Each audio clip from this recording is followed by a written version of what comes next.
Hello and welcome to what is likely to be the first in a series of podcasts for the Commune on Metroid Prime Federation Force. My name is Daniel, and I'm joined by two other members of the Galactic Federation's elite unit, the Federation Force. The first is Greg. Greg, can you please say your voice command? Uh, good paint job. Really? I'm thinking like the pre-canned ones, like "Go Go Go" or "Good Job." That's all I could think of the one on the equipping screen. Oh, I Good didn't paint even job. know that. Okay. And how are you, Greg? I'm doing well. Okay, I have some mocha mint coffee. that's cool. I don't know what that is, but that's cool. So the second member to introduce of the Federation Force is Adrian. Adrian, please say your voice command. Bien hecho. Okay. I don't know what that is either. Is that a type of coffee? No, Is that in the Spanish? yeah, I was speaking Spanish. Ah, okay. So before we get into Federation Force, I just thought I'd ask the two of you what you've been playing recently. So, Greg, how about you go first? I've been playing F-Zero X for the Commune and trying to clear the second loop of Gradius. And how are you finding those games? F-Zero X, my progress comes in plateaus. Like, I beat the beginner difficulty on all the cups pretty easily, and then went to standard and couldn't get anywhere. And then I realized, I don't remember actually what I had to learn, but basically I was stuck there for a while, and then I remember Greg or yourself had to tell me something about how you control the ship, and then, I feel so dumb, and then I just zoomed through all of standard. And then I had the same issue when I went to expert, and then I watched a YouTube video, and the guy was using the side bash instead of the side brake move, Mm-hmm. so that when you make a turn, you can make a pretty tight turn by side bashing, and you don't lose nearly as much speed as when you use the side brake. Mm. And once I learned that, then I did all of expert pretty easily. Cool. Or not all. I'm still working on the Joker Cup, but I'm almost there. Cool. Is the Joker Cup the most difficult cup? Yeah. Cool. And Adrian, what have you been playing recently? Well, I've been playing quite a few games. As you know, I have been playing Twilight Princess. Prior to that, well, I've also been playing F-Zero X along with Greg, although my progress has been a bit more smooth, but that's also because I stumbled upon the side shift much earlier, which was why my main turning point was actually just adjusting the stats for the ship so that I have a higher top speed, and that allowed me to breeze through standard. Oh, you know what? I think that was what happened for me too. That I went through beginning on the middle of the road setting, Yeah, and then when I got to standard, I started shifting over towards top speed. yeah, because they just blaze right past you, and it's like I don't even see them boosting, and then it's like I can't keep up. Well, I'm going as fast as I can. I'm trying to go through these tracks without ever hitting a wall, but I just never catch up. So yeah, top speed, kind of a big deal. Even if you have a boost, you need good top speed because the AI pretty much have it at the highest setting. Hmm. So besides F-Zero X, I did go back into Battletoads because Daniel was playing it. So I took another shot at it, and I got up to, I believe, whichever one Surf City's on. Sorry, which city? Surf City. Is that the one on the river? Yeah, where he's like skipping. Yeah, yep. I think Yeah, that's like that the one. fourth level. That's after the frozen cabin. Is that correct? Yeah, that one took so fucking long. Yeah, because I actually So, just stopped the game right there. I didn't even finish Surf City, not because it was too hard, but just because I was so tired after that, the third level. so were you able to get up to Surf City on one stretch? Yes. Well done. That's really good. Cool. You know me. Yes. And I still have not returned to the Lurking Horror. What about you, Daniel? Cool. Me? I haven't been playing too much. I started a WiiWare title called, I think it's Nix Nikes. The what is it That called? was like a launch era game that everybody really liked. I think it eventually came out on PC too. Yeah, that's correct. Yeah, it's Nyx Kindred Spirit. So yeah, as you said, Greg, it came out near the start of the WiiWare service. It's like a platforming game where you can also use your motion control to move objects around with a pointer, and so coordinate the movement with the control stick as well as movement of objects in the environment with the pointer. And yeah, it's quite clever so far. I'm really enjoying it. Nice. So just to give a bit of context, the three of us have recently completed Federation Force together. We worked through the campaign mode in both normal and hard difficulties. We got all of the medals, and we've also logged several hours each in the Blast Ball side. So I'm at 100%. I put in a lot of time into Blast Ball just to bring my percentage right up to 100. How close are you guys to the big 100? I believe I'm 97. I believe I'm actually 98. I have 4 achievements left in a Blast Ball. Yeah, all of mine are from Blast Ball too. So I think it would be fair to say that each of us have invested about 70 to 80 hours into the game. Is that right? Yep. Let me see. Isn't it more like 60? I'm going to look mine up. Definitely over 50. I think it was 55 to get through the hard mode. In any case, we've all put in quite a considerable amount of time into Federation Force, so I think we've got a lot to say about it. I wanted to start off and have a look at the game's core mechanics, or the core functions in the game, the core abilities that the player can execute. So really, we're talking about shooting, aiming, and moving. Federation Force is a little bit different from other first-person shooter games. I'm interested in, just for this first podcast, in exploring how it's different and what effect the mechanics design has on the gameplay overall. And according to Adrian, he's played 61 hours and 55 minutes. How did I get an extra 9 or 10 hours over? Maybe I did play a lot of Blast Ball. In any case, the first question I want to throw out is in regards to shooting, because it's a first-person shooter. How is shooting similar/different to the shooting in other first-person shooter games? Adrian. So for one, Federation Force actually has bullets physically coming out and traveling through space. I don't know how common hit scan actually is, but it is prevalent in a lot of first-person shooters to where all you have to do is line up the shot and that's it. You're guaranteed a hit. In Federation Force, it's very easy to run into a situation where even if you have the shot lined up, if the enemy moves as the shot travels through space, you can still miss. So that's one aspect to where shooting is very different than other FPS games.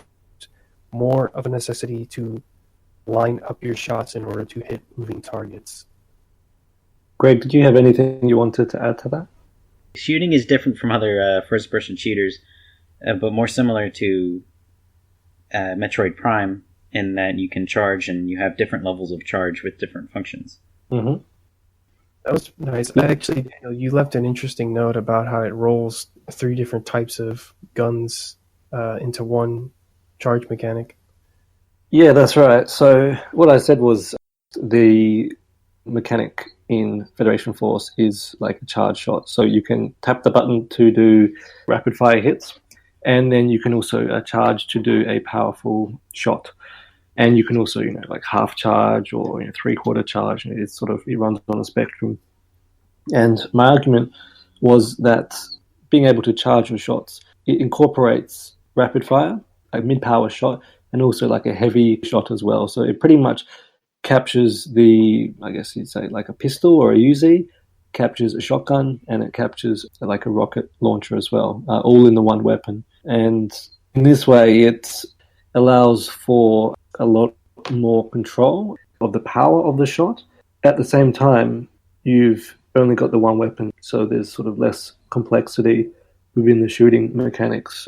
And I think it streamlines a lot of the game because you've only got the one weapon. Well, you actually do have other types of weapons, but I won't go into that now. But with your main weapon, because it rolls several weapons into one, you don't have to carry around inventory.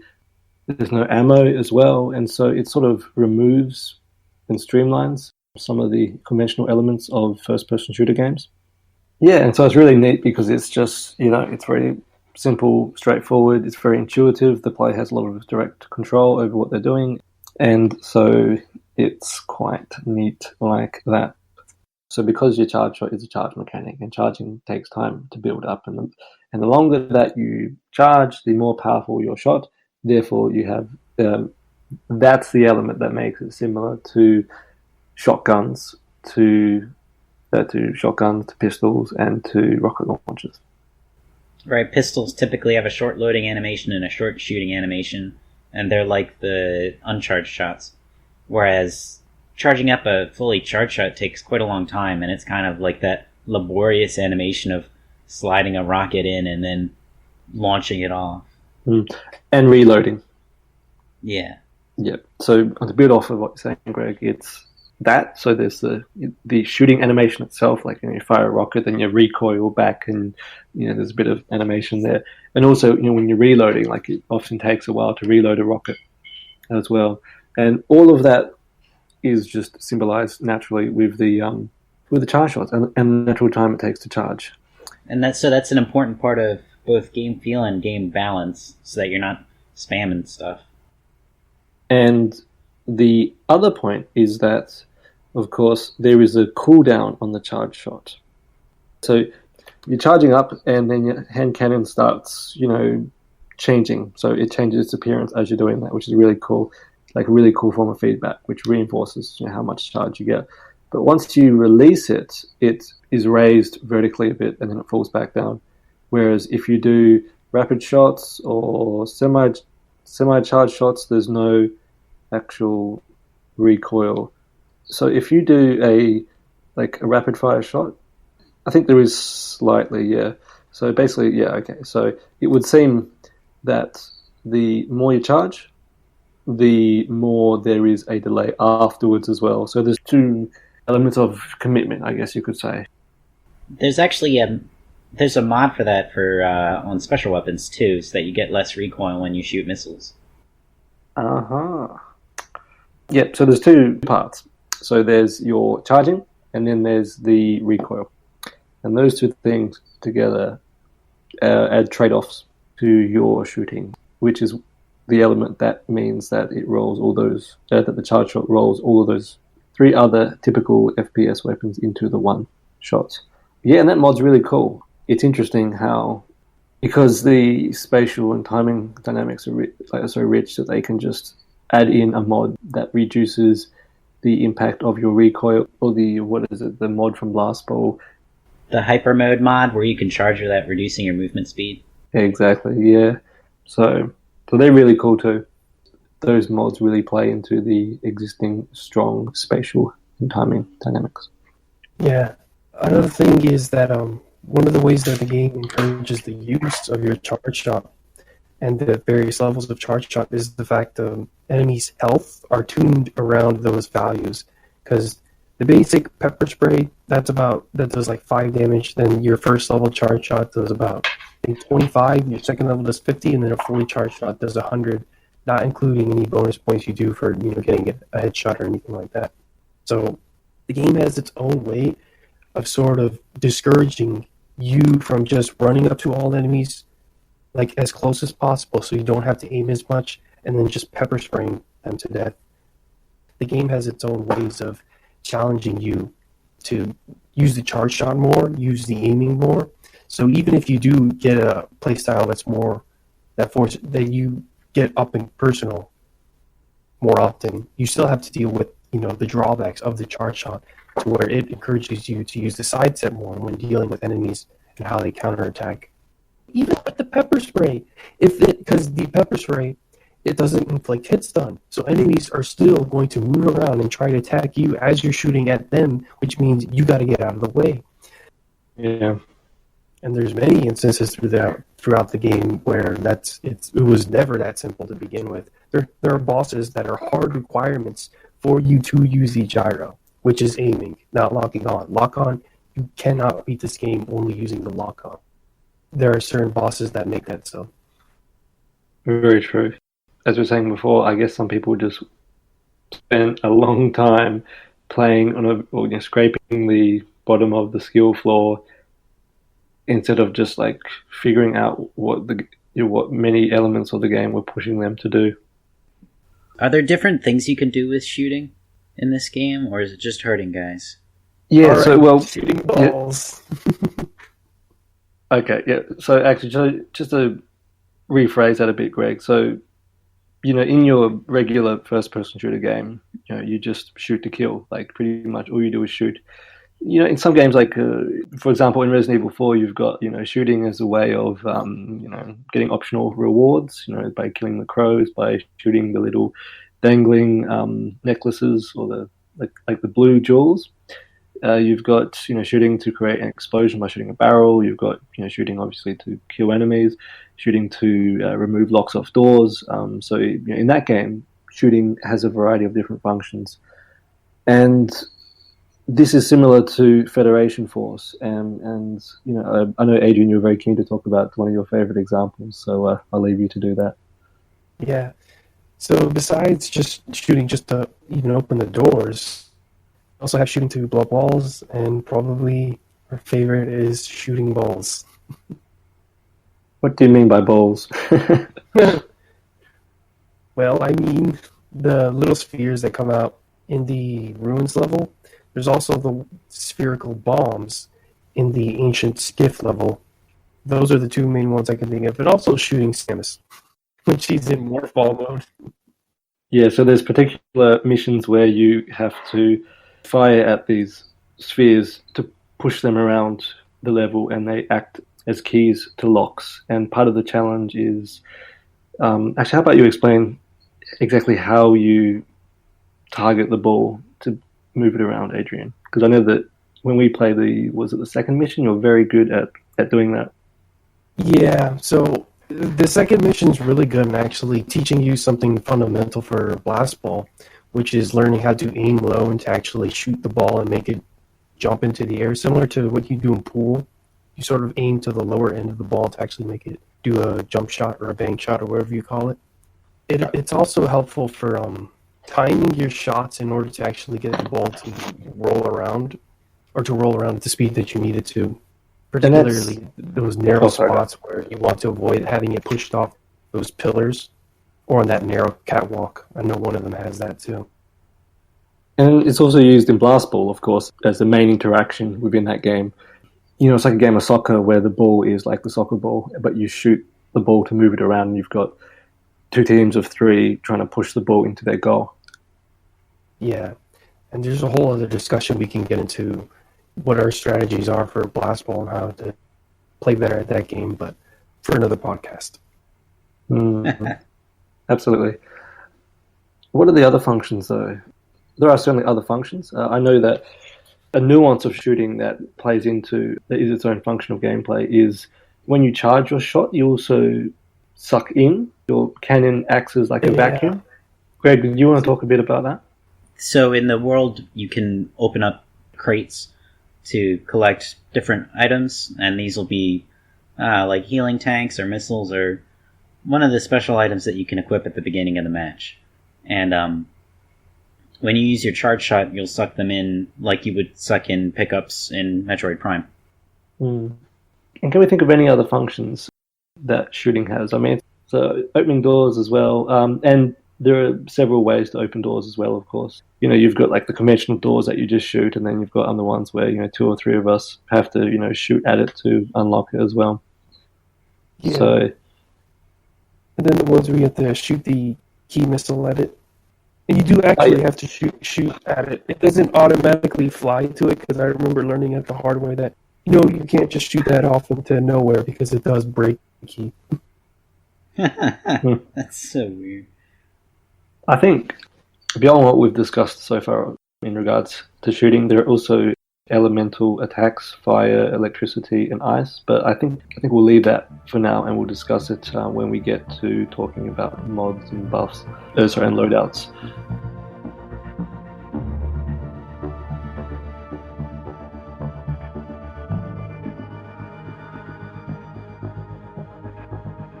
Aiming. Greg, you wanted to say a few things about aiming, how it's similar / different to other first-person shooter games.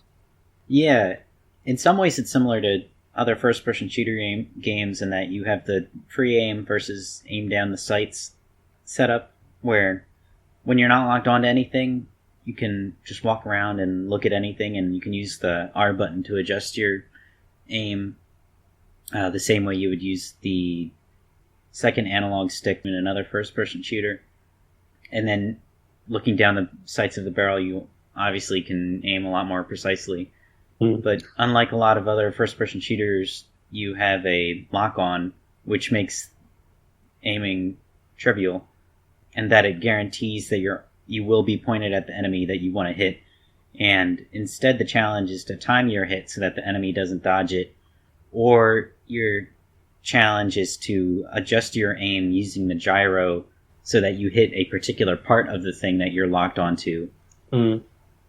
So there's an interesting precision challenge there where it's not about hitting the thing itself, it's about hitting a small speck on it. You're hitting the weak point. So not just shooting at an enemy, but you can actually kill enemies faster if you specifically target their weak point with the gyro.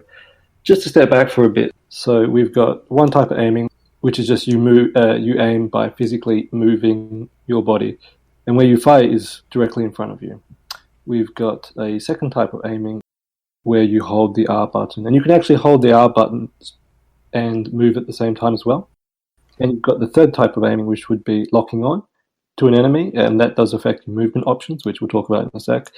And then you've got locking on and then using the gyro at the same time. So really, it's just you've really got two types. You've got lock on and no lock on, and you can use gyro for both. I think that's an easier way to explain it. So far, thoughts is that when using the gyro already sets it apart from most other first-person shooters, which traditionally have you using the analog stick or the mouse. Mouse is good, but obviously I prefer, when it comes to analog sticks, I prefer the gyro over an analog stick because I have so much more control over aiming this because I have the entire range of my wrist in order to aim versus using the analog stick where you have it can only tilt 45 degrees and then you have to do it with your thumb. It doesn't even take advantage of the full range of motion of your thumb either, so usually aiming with an analog stick is much more restricted compared to using the gyro, so that's why I like this a lot. Yes. I'm going to step back again. So the difference between the lock-on and the regular, let's say free view and lock-on. The difference between free view and lock-on is that when you lock on and you hold R to use the gyro, you moving the gyro will actually move your point of view. So you'll look up and down based on how you're moving the gyro. When you're in the lock-on view, using the gyro, it moves your cursor and obviously where you shoot, but your viewpoint is still locked on to the target that you're aiming at.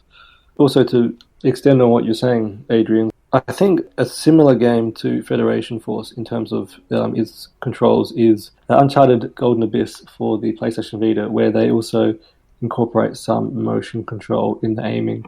And I remember watching a talk about how they were implementing aiming, and what they said is that basically they use the gyro as a auto correction, like a slight, you're not using the gyro to shift your viewpoint and to make radical macro level sort of aiming, right? And I think when we played this game, we didn't really use the gyro much without lock on. We didn't use it in free view where we actually use the gyro to change our point of view, unless we were aiming for something that, like an enemy that was out of our lock on range or something like that. But most of the time, we would use the lock on and the gyro. And I think the gyro is the fine tuning. Mm-hmm.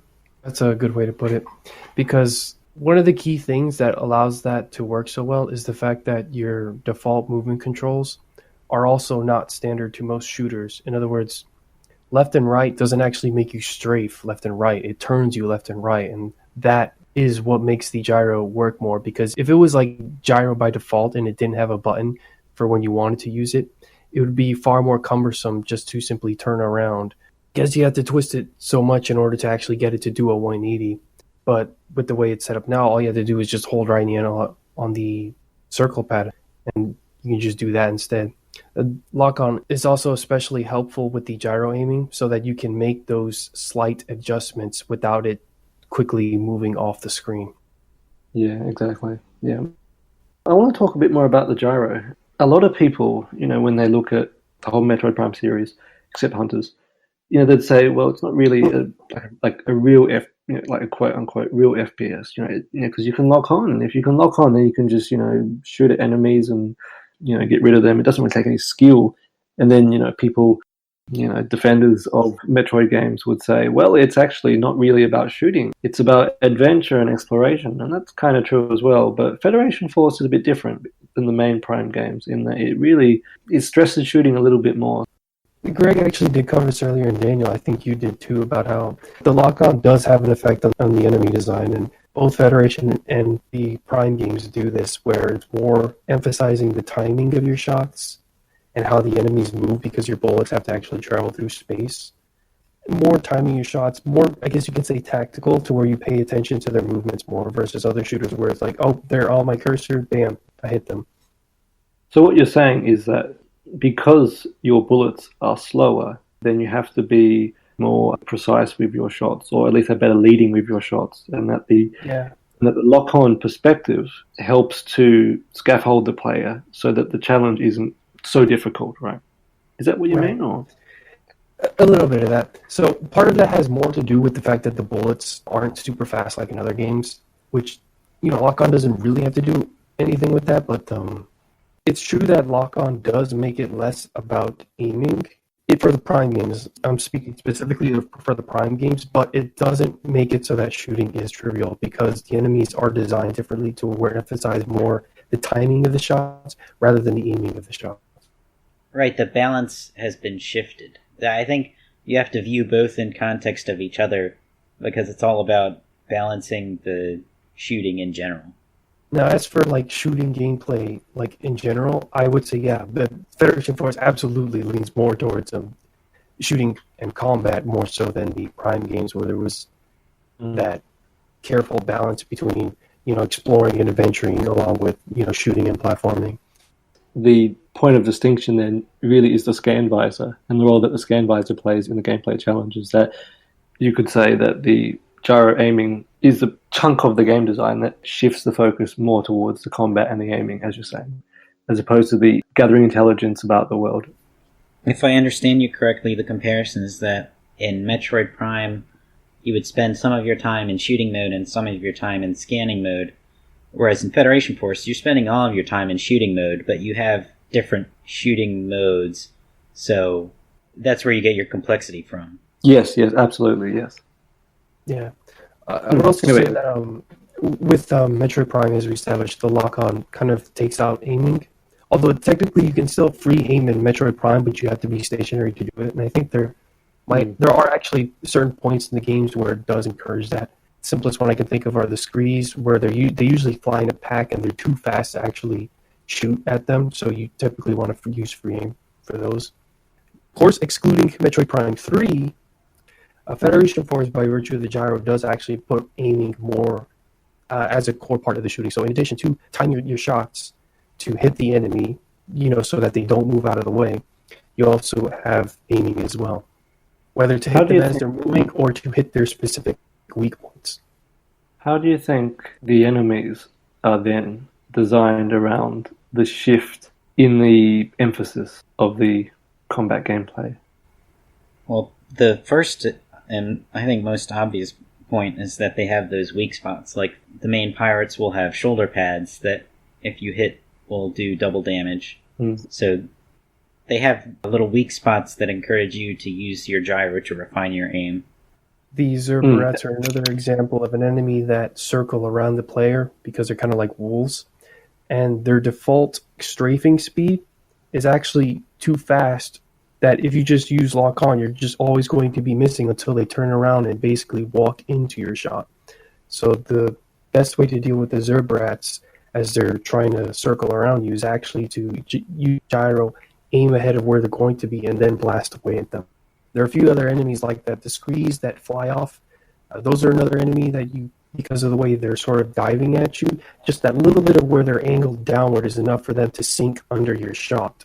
So that's another example of wanting to use it, gyro aiming.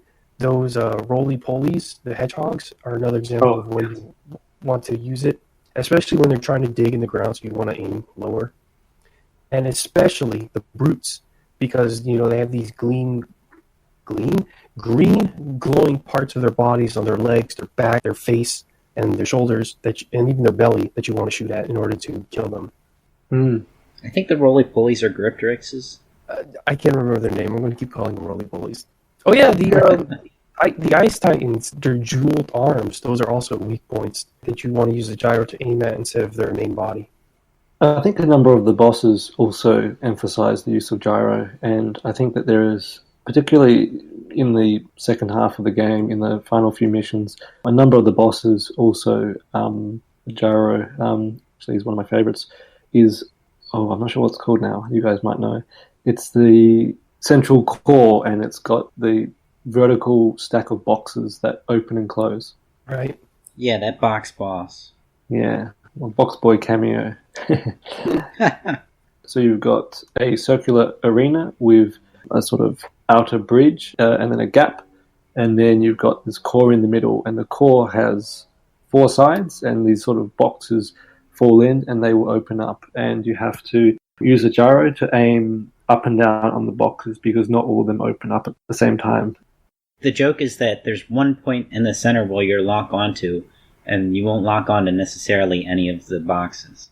Yeah. Yeah, that's correct. Like, if you don't use the gyro, then you're just blasting away at a box that may not be open. So yeah, I feel like for those people who say, oh, well, it's got, it's just lock on, it's easy. I mean, yeah, I think for the 3 of us, we all, on normal mode, for just the main campaign on normal mode, I think that we all relied heavily on aiming, and so near the end we got into gyro. But I think once you got the hard mode, we were using gyro a lot, and you really need to use gyro to get rid of enemies more quickly. It's just so much more effective. It's sort of like there's this inbuilt scalability within the aiming where anyone can just aim and shoot and eventually work their way through. But if you use the gyro, then it's a totally different game. It's much more difficult. It's much more challenging.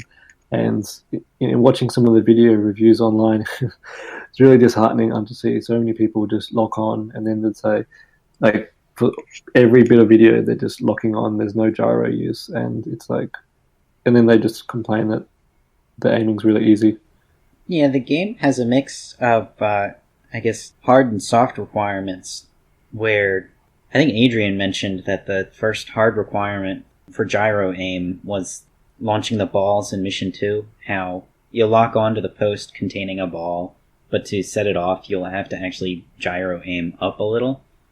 So, there's soft requirements in every level in that you can use gyro to aim more precisely at an enemy, but every now and then they'll throw a hard requirement in there too, just so that you remember that the R button exists and get you gradually more acclimated to using that gyro. I would say that's one of the underlying difficulty curves in the game, is learning that control mechanism.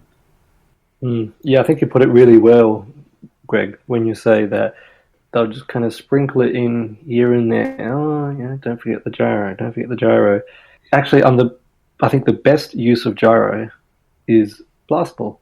Just by locking on, like so many people online, they just kind of lock on and shoot, and they have to strafe and move around just to get into a position where they can move the ball where they want to. But if you've got if you're using the gyro and you're leading your shots, then it's it's much easier to aim. That's how you get that pool style control with the ball, when you use gyro to aim at specific parts on it. Yeah, exactly. Yeah, and the curve shots in there. Yeah, like curve shots, yep.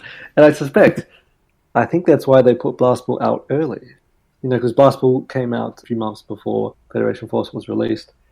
Maybe they put it in there to just get people to realize how to play the game properly. Like, how to play, like, to prepare players to play Federation Force, the campaign, properly. Do you think it worked?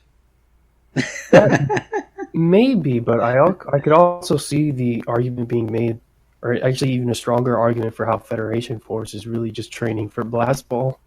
Yeah, that's true. That's pretty much what you do with the final boss of the game. Yeah, and Samus is probably the final boss is a Blast Ball.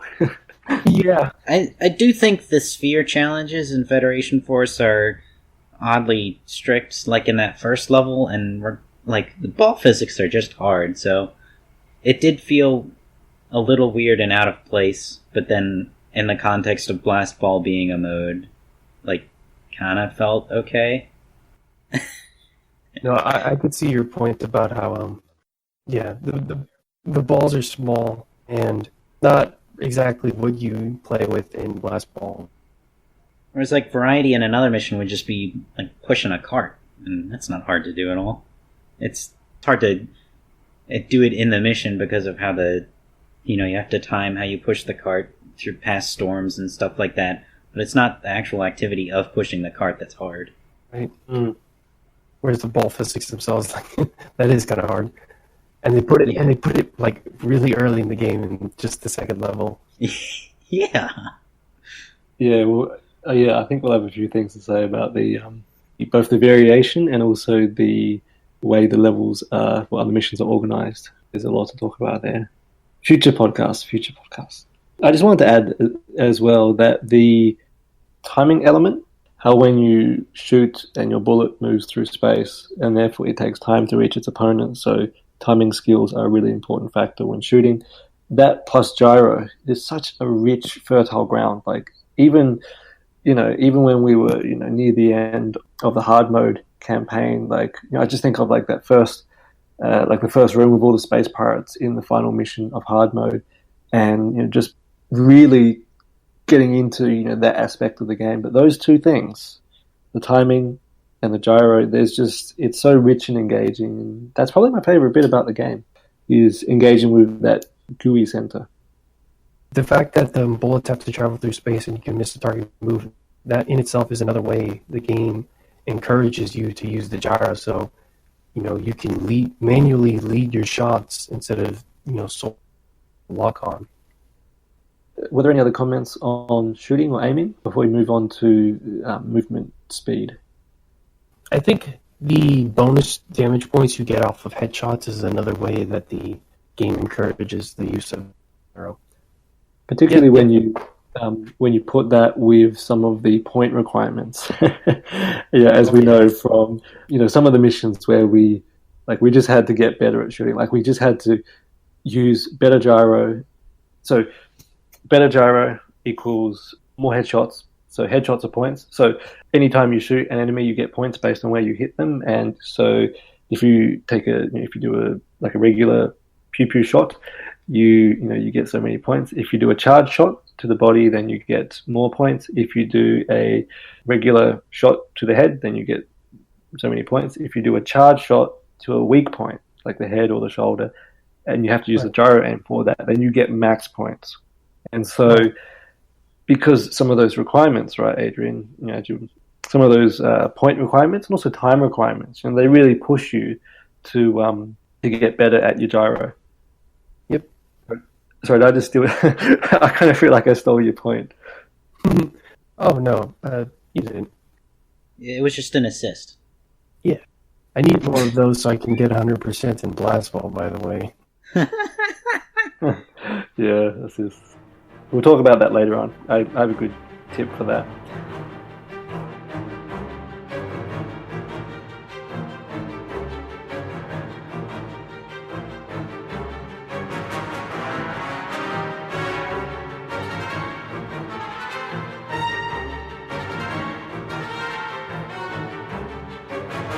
Okay, well, let's talk a bit about how your movement options change when you're in lock-on compared to free view. So when you're in free view, you press forward on the stick to walk forward, back on the stick to walk back, and left and right turn your view. If you want to actually strafe, you have to hold on to the L button when there's no enemies in sight. That'll just lock your position. So if there's no enemies in sight, then your lock-on just locks your position to the front, and you can still strafe left and right. When you're locked on, it's a little bit different. You circle strafe. Yes. Are there any games that are similar? That have a similar sort of lock-on, Greg, in terms of how locking on changes your maneuverability? Mega Man Legends. Wow, I did not know that. Or sorry. In the first Mega Man Legends, locking on makes you stationary. In the second one, you can lock onto something and then walk freely around it. Yeah, lock on for shooters is fairly uncommon. I'm trying to remember. Is there a lock on in Ratchet and Clank? Yeah, there is. There is a lock on in Ratchet and Clank. Oh my god. Greg, You didn't say it. Oh, someone told me that Zelda also was like this. Yeah, that's right. Well, I have to. So yeah, there is a little bit. It's not really a circle strafe. If you want circle strafe, you're more looking at Demon Souls. But Zelda, there's only specific moments when your movement will actually circle strafe, and that's usually when you're trying to move behind them because the camera actually tries to want to orient you into a better viewing angle. But for the most part, it's actually relative 2D. That is, if you move left, Link moves left. If you move right, Link moves right. It usually stays that way. Very rarely will he circle around it. It's only when you move up and you move past them, then Link will start to circle the enemy. Otherwise, it's mostly relative 2D. If you hold the L button when there's no enemies near, that is, you lock your orientation, nothing happens. It's only when there's an enemy that, the camera does move a little bit forward and zoom in a bit. It's not quite as much as you would normally see in a game when you go down the iron sights. It's not quite. It's actually very slight, I'd say. It's quite slight. Yeah, that's a better way to put it. It's very slight. I mean, we almost forgot about it, didn't we? Like, we were talking about it earlier on, and we weren't really sure. So, so it is slight. I had to pull out the game just to be sure of the fact that the camera if the camera actually does change when you do that.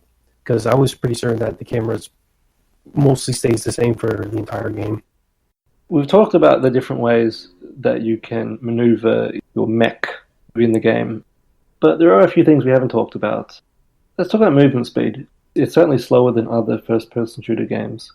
Why?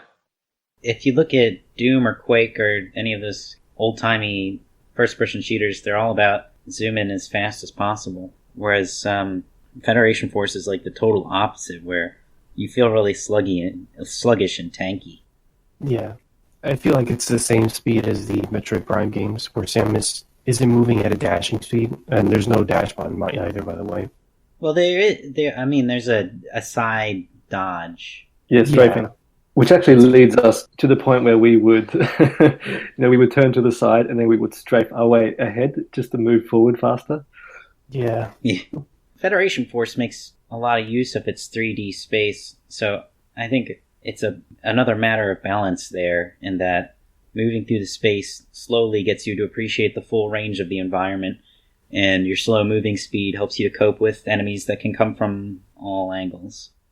Well, yeah. And it also gets you to, it means as well that your viewpoint isn't so sporadic. It means that and therefore you're able to see the bullets moving through the screen and read and respond to bullets, which is possible in this game. Like, there's that interplay where you see a bullet coming, and if you are fast enough, you can dodge it. Yeah. It's not, I saw a bullet coming at me, but because I move so freaking fast, I can just react to the last minute and step out of the way. No, you need to have some good reaction, move out of the way quickly. Not only that, but it also gives you time because enemies themselves also shoot projectiles that you can move out of the way of.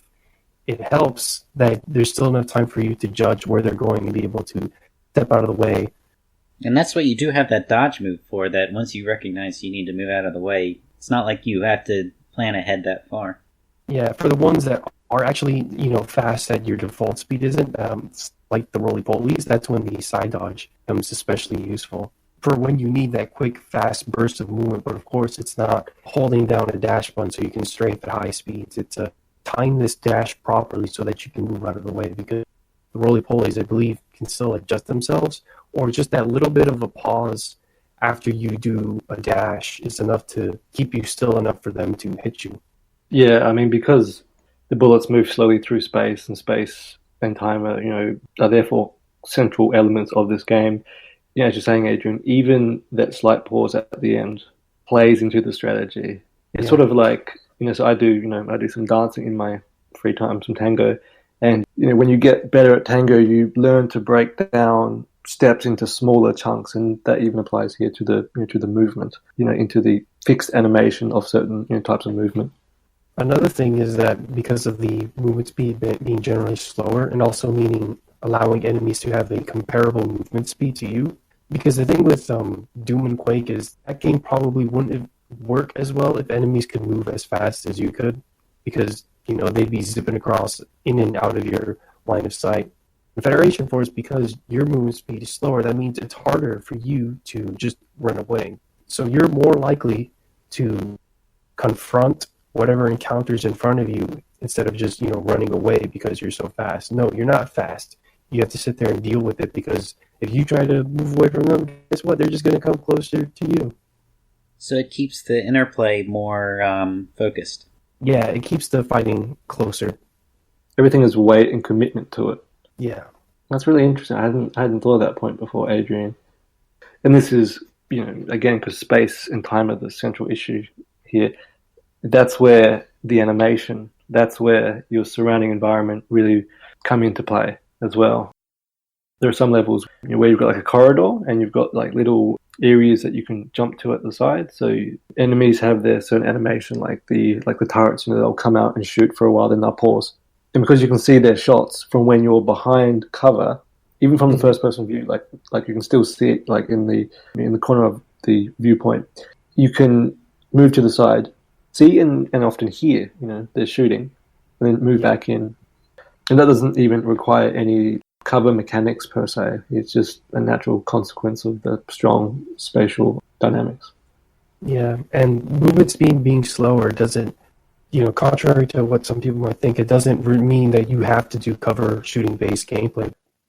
The slower movement speed of the bullets is what keeps it from needing the cover based shooting, because you don't need those guaranteed safe spots. Instead, you're pretty consistent. I mean, the game will give you cover at certain key moments, but most of the time you're on the open, and the game's able to ask you to dodge in and out of shots. Yeah, that's pretty much what I was going to say. Yeah. So I think you avoid that trap of shooters where you stick to cover and then pop out just to get off a few shots. And the game doesn't lend itself as easily to that. I mean, the game down to that extent. Like, that's how I get through shooters, and it's real boring, but I'm not good, so that's what I have to do. Yeah, I know what you mean. It's like you can actually play out in the open, and I think some of the issues with cover-based shooters is that because you can't see and respond onto bullets, you can only see and respond to enemy animations for when they're moving into position onto shoot. When an enemy's like in Uncharted or a game like that, when enemies shooting, like you're just better off in cover. Like you can't actually read and respond to that, and so the gameplay is constantly stopping, saying, "Look, they're shooting now, so you got to hide." You're stopping, so you have to hide, and that's not necessarily a bad thing. But in Federation Force, because everything's out in the open, if you've got the skill, you can avoid their shots. There's no real limit on the player, especially on the high difficulties in like some of those cover shooter games, like playing Uncharted 2 on hard mode. It's like if the enemies aren't in cover, then you are taking shots, regardless of their aim. And so it's like you just got to like stop and wait and stop and wait and stop and wait. But that's not really the case so much in Federation Force. Yeah.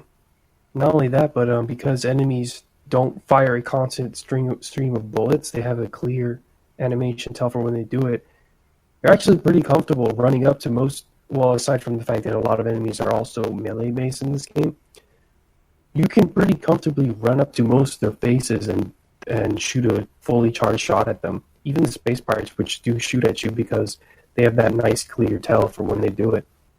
Of course, you can just run up to their face, you see them about to shoot you, you sidestep it out of the way, and then just blast them at point blank.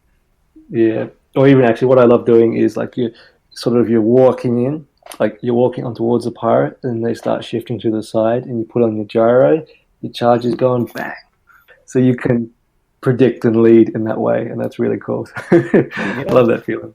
And it's so great because that means it allows for more ways to play the game, where it's like, oh, you can shoot them from afar and use the gyro, or you can get up and close, know the time use their attacks.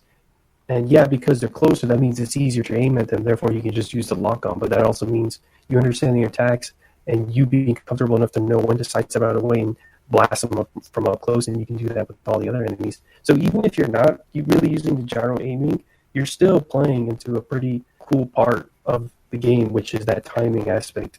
Unlike other shooters, you are able to skillfully and comfortably run up to enemies really close. Unlike other games where if you're that close to an enemy and you don't have a melee-based takedown attack of some sort, You're pretty much as good as dead. They're going to shoot you into. They're going to shoot you dead. Yeah. And it kind of, because bullets are visible and they move through space and you can see and read and react to them. There's a certain dynamic which is emphasized, which is as you're saying, Adrian, is in your typical first-person shooter game, but isn't really as significant. It's kind of de-emphasized, and that is that the closer you are to an enemy, the less time you have to read and respond. So players can scale the difficulty by their respective proximity to enemies, right? Your distance from an enemy differentiates how much time you have to react because the shot travels through space. Yep. Correct. Yes. And so, when we got to the end of hard mode, as Adrian was saying, we were just going up and, just bang, bang, bang, moving in close and just playing more assertively, right? Because we could. And that's similar to side-scrolling shumps, like Gradius or something like that. If you move closer to an enemy, then you have less time to read and respond. And because, like in Gradius, you can see the bullets move through the air, it's the same as Federation Force in that sense. And also, it's similar to how you can move your ship to the right-hand side of the screen. So you can get through enemies faster, but it places more an emphasis on when and where they're going to come. Yeah. Good. I think we've covered quite a bit there. So, were there any other comments that you guys wanted to make about the movement speed? Yes. So, another interesting dynamic, and I actually do think this is the correct usage of the term dynamic, is that the level of charge that you have does affect your movement speed. Oh, of course, yes. Yeah. So, unlike in the original Metroid Prime, you get slower as you're holding on a charge. It makes it so that you're reliant on the side dodge to get anywhere. Yeah, so even if you are playing to a strategy where you lock on, get as close as you can, and load charge shots of them, it still makes it hard for you to dodge because your strafe speeds are slower. Yeah. Again, it forces commitment. Yeah. Like it says, if you want to do the strong attack, there's a trade-off. Your movement speed will be limited.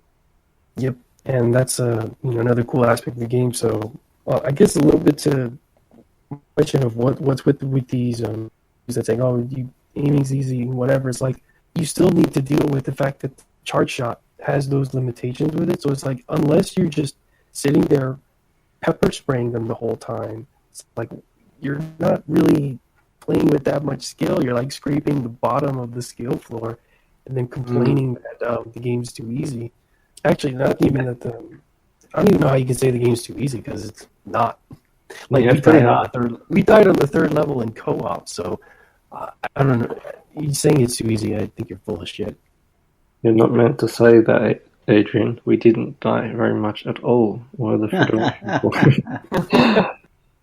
So just to address the other question that was in this outline of if the movement speed is too slow, I would say no. I think it's well balanced so that it makes the side dash meaningful, so that it makes dodging other projectiles, meaningful, that you can't just zoom out of the way, and so that you can keep combat to where you can never get too far away from the enemies that you're fighting.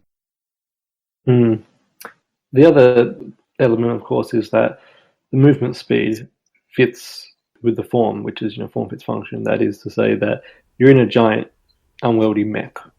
It's going to move slowly.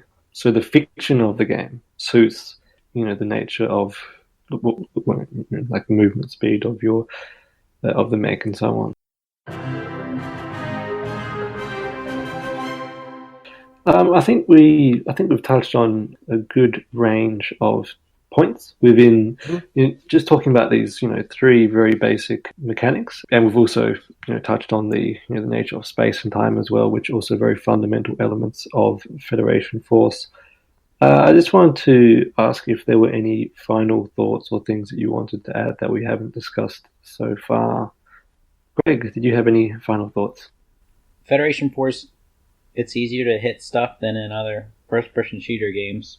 I mean, because the lock-on does help, but I guess you would phrase that maybe as scaffolding where, just getting into the game is a lot easier, but then you can still improve quite a bit past that. Whereas, playing other first-person shooters, I kind of tend to get nowhere.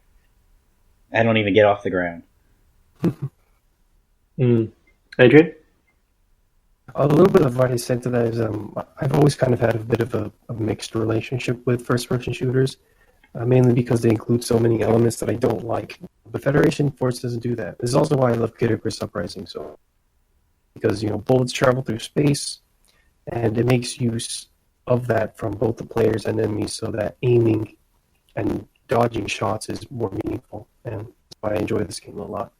And it's also taking generally good shooter gameplay from the Prime games and making that more of a focus. And yeah, I think it was really fantastic how they were able to take the established framework of Metroid Prime and to just through the gyro, through their focus on space timing, leading your shots, they were really able to explore a different area within a pretty similar design space. So it really does stand alone within the Prime series in that regard. It'd be nice to have a game like this, but balanced for one player instead of band-aided for one player. I have to see about that. I mean, stuff like the cart level would suck in one player. Oh, yeah. Okay. There are specific missions that are definitely hampered. This sounds like another podcast. So I think we've still got a lot to talk about. So as I said at the start, this will probably be a series of different podcasts.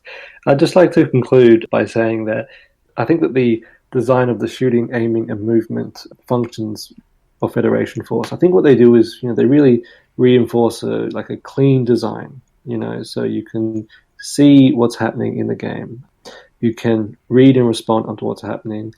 And I think that that's very helpful in a game like this where you're cooperating with other players, because it allows you to be able to stay in tune with what other people are doing. And often, and I'm sure the two of you can attest to this as well, as I was playing a mission, I'd see Adrian in the corner was doing this, and so I always knew where he was and knew what was going on. And if he wasn't on screen, or if I couldn't see his shots, or if we weren't talking over Google Chat, Hangouts, then I could look at the mini-map, so all of these elements, really create this clean gameplay, and that's the thing that I really enjoy about this game. So thank you once again, Adrian and Greg, and we will be back, the Federation Force. I'll see you next mission.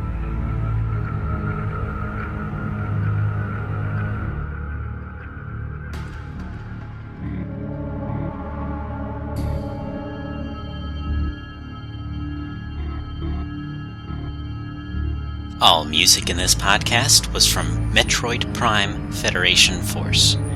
If you have any comments or questions, please email vgcommune@gmail.com.